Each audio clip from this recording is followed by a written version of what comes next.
Bom dia, meu povo. Minha fruta-pão que eu ia comer agora de manhã com essa sobrinha de galinha assada.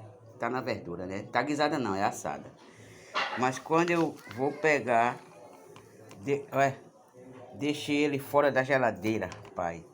Eu ia comer agora. Olha. Vê.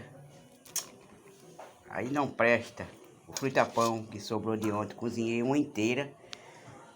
Mas infelizmente ela ficou assim. Aí eu não vou comer, não é? Uau!